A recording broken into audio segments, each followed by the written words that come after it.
Yeah, I don't remember. Well, maybe we didn't make it this far. This junk heap was once my office. And this junk heap with the dead plant in it is where I created this deathless work. Well, maybe we'll do that part first, and just you can talk a little bit about the composition. I have no idea how this is going to be greeted. You know, Clifton. He must have heard it. Did you send it to him? He hasn't heard it. No. Oh. He hasn't heard it, and you know, he gave me, you know, a sentence of instruction or two, and so we'll just see. I said, well, you should approve it before we perforate it. He says, oh, I'm sure it's fine. What was the instruction he gave you? A lot of rumbling was basically, and maybe some high notes. That's kind of about it.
Expecting anybody? No.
That's it, 2 minutes of Niagara Falls. Sounds great.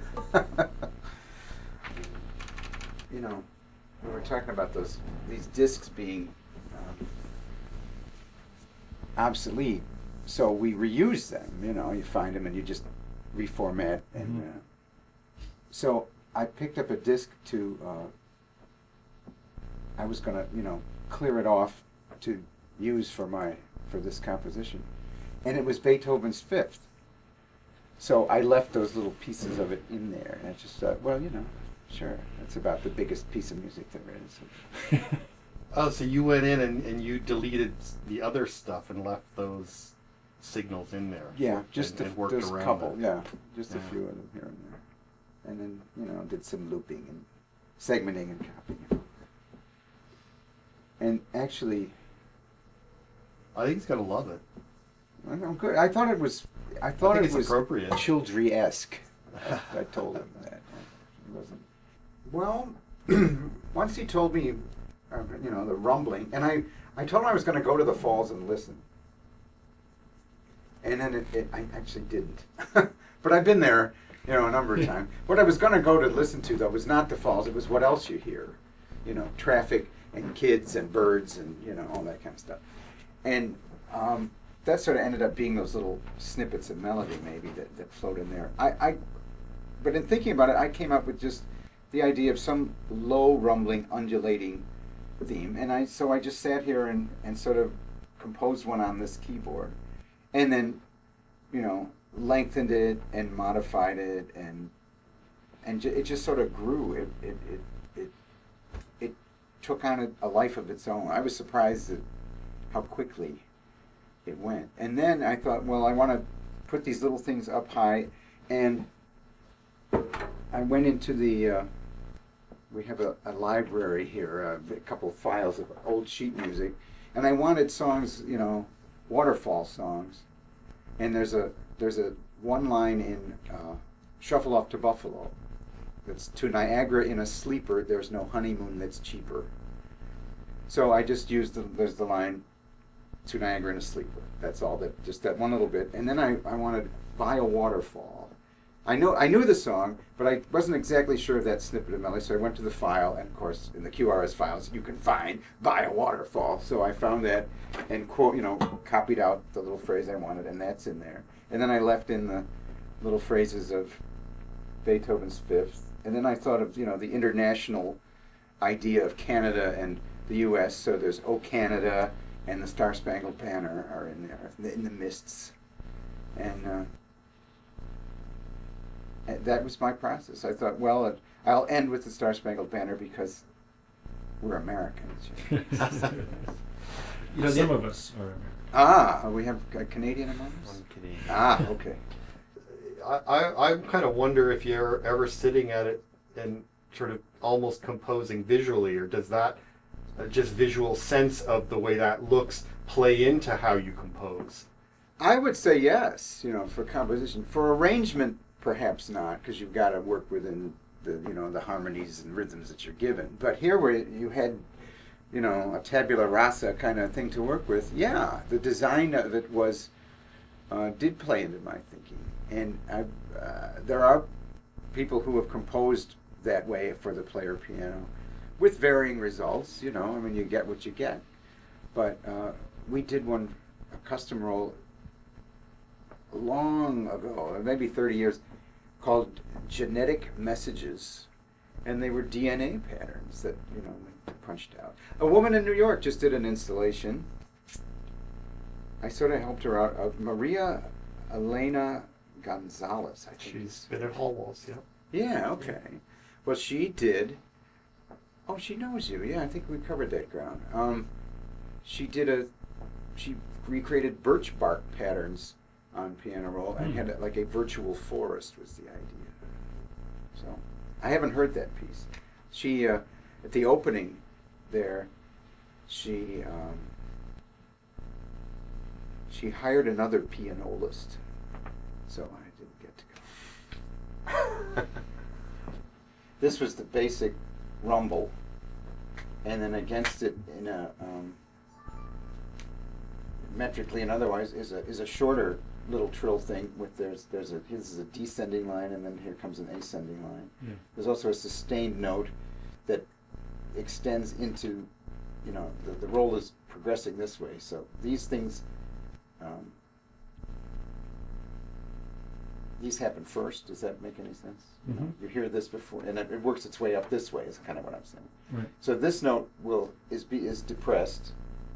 And then this is the sustain pedal that comes on. So that's why there's sort of little undulating clouds of sonority, because the pedal, I did use the pedal. It goes off and on. So which line, what area is the pedals? The pedal goes on here and goes off here. All right. These consecutive dots are uninterrupted. Right. How often are you composing your own music? Rarely. Really? Yeah, I haven't really. You know, being regarded as a composer is a compliment to me. I used to say I will play a medley of my hit. You know, I wrote one piece that really went anywhere, maybe one and a half, and that's because of Ivar Mikashov. I don't know if you remember him. Sure. Well, he did a tango project where he had everybody on Earth write a tango for him. You know, Milton Babbitt and, you know, real guys. And he said, well, you can write one too. And he was actually standing with the the quadrivium press guy, I don't remember his name anymore, but the guy had just heard me play. And Ivar said, "Oh, you can write me a tango too." And the guy was like, you know, horrified, I think. And he says, "Oh, but and Ivar harshly says, "Oh, it'll be unsophisticated, but it'll be fine." So that's where I stand in the pantheon of tango. But I'm kind of surprised that you're not, like, you don't compose that much. You just enjoy playing more? Yeah, I guess that's true. I think I could. I'm ready to do more composing because I've gotten smarter.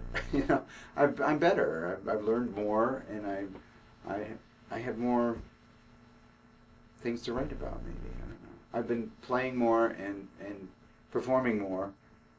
But performing, by performing I mean on the player piano. Mm-hmm. You know, that's what I do.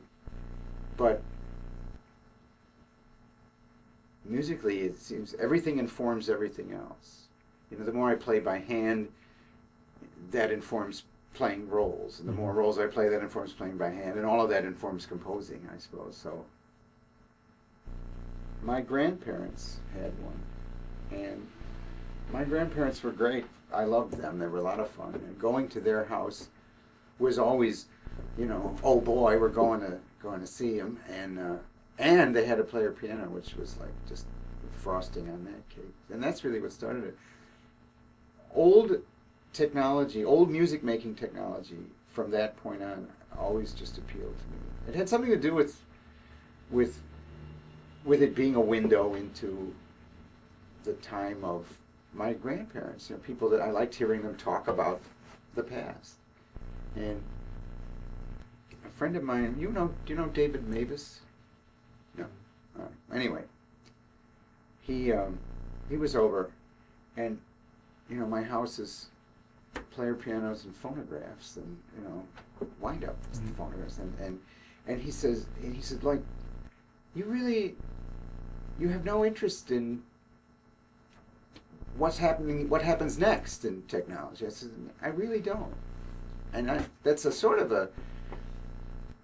I could accept that might be regarded as a shortcoming. I mean, you know, the here and now is here and now, and you could make use of all sorts of things if you understood them. But I sort of turned my back largely. You know, MP3s are, to have to run something into digital performer and fade in and fade out, and I'm far less interested in that than I am in doing that. I had to learn that. This is, I wanted to learn this. Mm-hmm. I don't deal with the metaphysical, at least I don't admit it, but you know, music is a living peek into that. You know, it's not a dusty file folder. It's, you know, it's talking to you, it's communicating now. And so, you know, player pianos have souls. That is the image in the public consciousness of what a player piano is. Oh, I know what a player piano is. It bangs out mechanical music.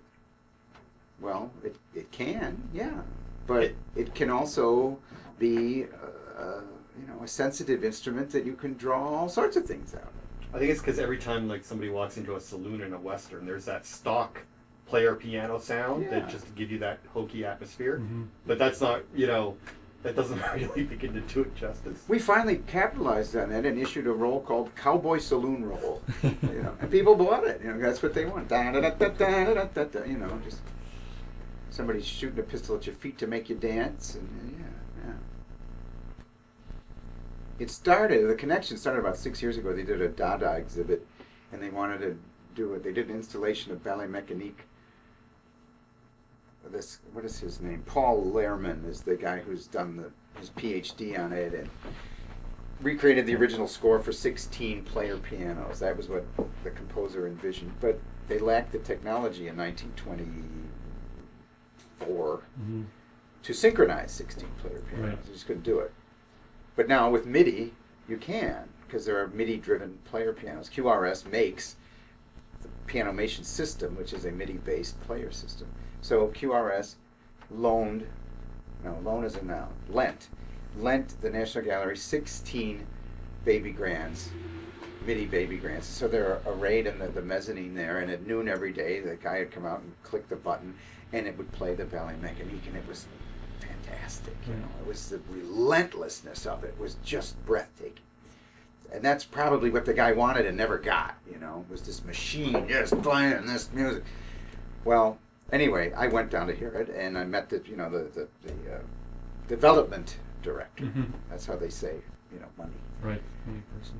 And I didn't attempt to pass myself off as the great benefactor who had made this happen, but she sort of assumed that QRS, you know, that I was responsible for them getting these pianos. So I let her think it.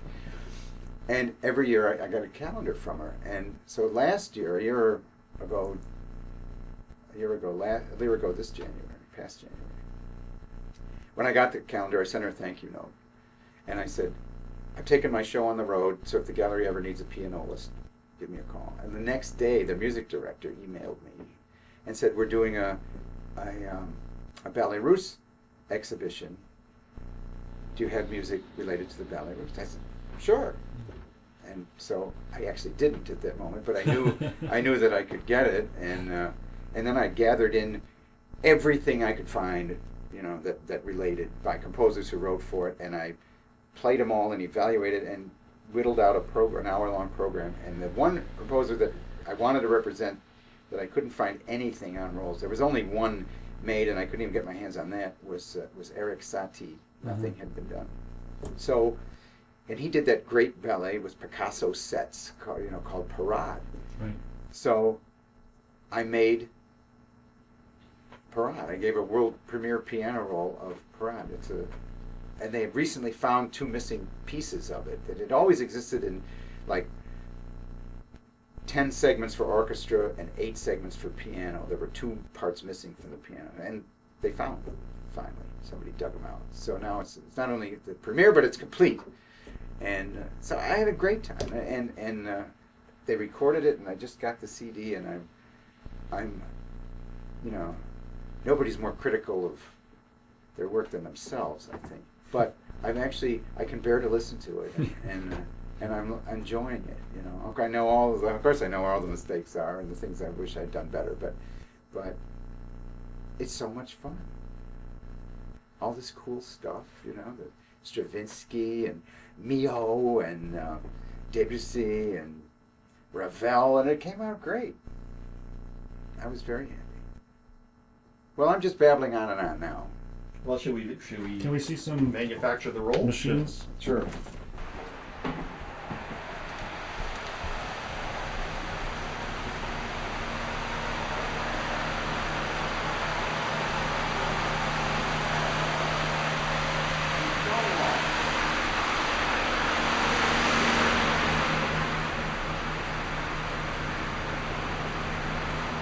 Here's the label. I didn't know what else.